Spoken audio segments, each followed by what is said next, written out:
Tous, nous sommes réunis aujourd'hui pour une journée d'études consacrée à la défense et à la protection de l'intérêt supérieur de l'enfant par l'administrateur ad hoc.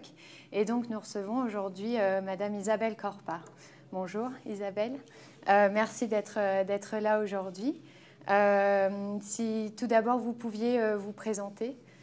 Très bien, merci beaucoup Léa de cette invitation. C'était avec grand plaisir que je me suis déplacée de Mulhouse. Donc j'enseigne à l'université de Haute-Alsace où je suis maître de conférence et spécialisée en droit des personnes et de la famille. Donc tout ce qui touche aux mineurs m'intéresse et j'ai saisi au bon voilà, votre thématique sur l'administrateur ad hoc qui alimentera mes réflexions prochaines.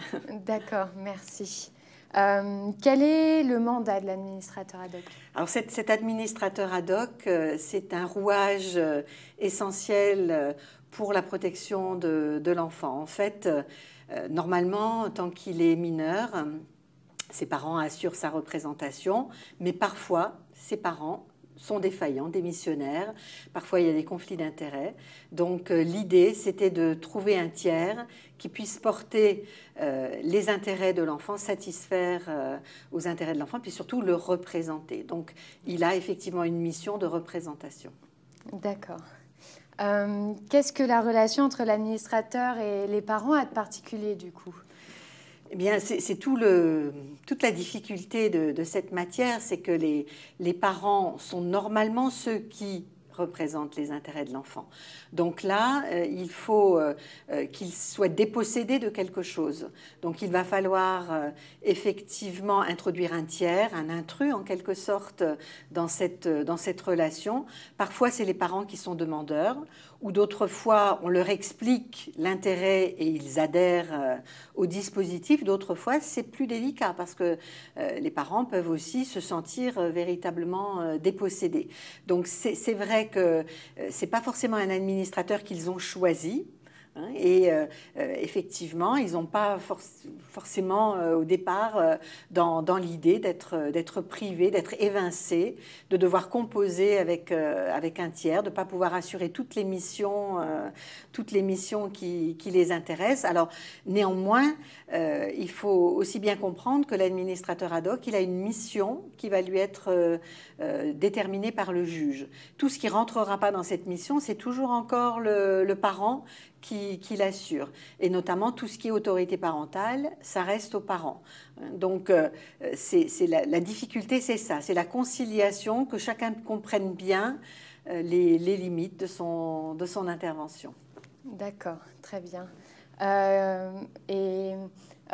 Quelles sont les autres difficultés qu'on peut rencontrer, hormis cette difficulté de conciliation? De conciliation, oui. Alors, effectivement, il faut imaginer les situations différentes dans lesquelles on va se trouver. On peut avoir besoin de l'administrateur ad hoc pour des questions purement patrimoniales. Alors, c'est vrai que là, si les parents gèrent habituellement le patrimoine, il y a une partie qui va leur échapper. Donc là, il faut trouver la façon de s'organiser.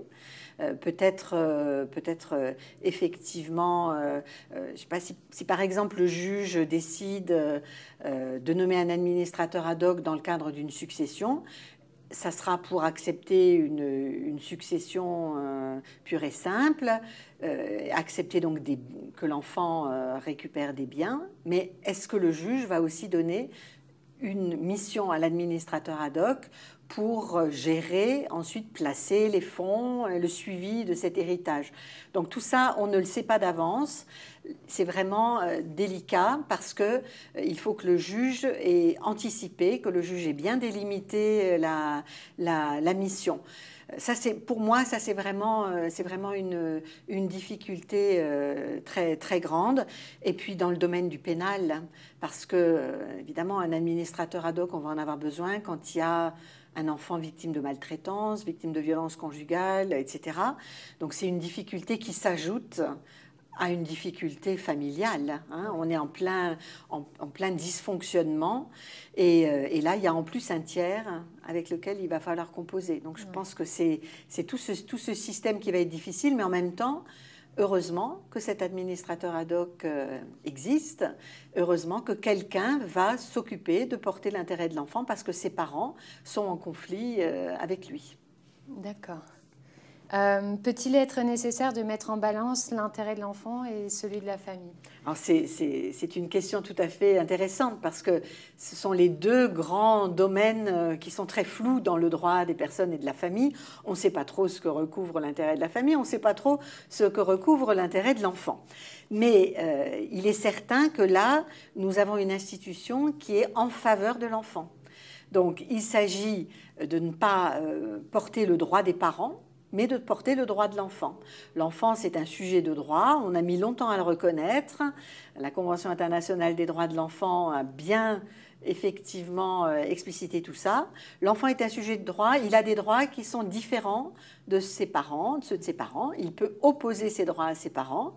Et donc, quelque part, eh bien, si nécessaire, le droit de l'enfant, l'intérêt de l'enfant doit l'emporter sur celui de ses parents.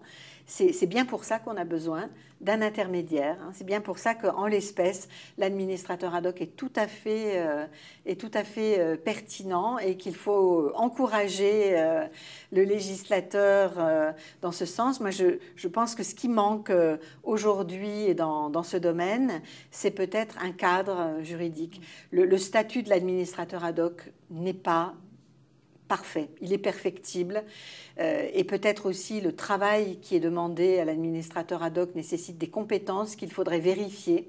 Il faudrait peut-être un certificat, il faudrait peut-être poser des règles de déontologie parce que voilà, garantir l'intérêt de l'enfant, ça veut dire qu'on est aussi en capacité, qu'on est un adulte qui peut veiller à l'intérêt de l'enfant. C'est pas forcément évident.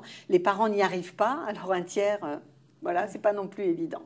D'accord. Merci beaucoup Isabelle pour vos réponses très instructives qui nous ont permis de comprendre l'étendue de l'intérêt de cette personne. Et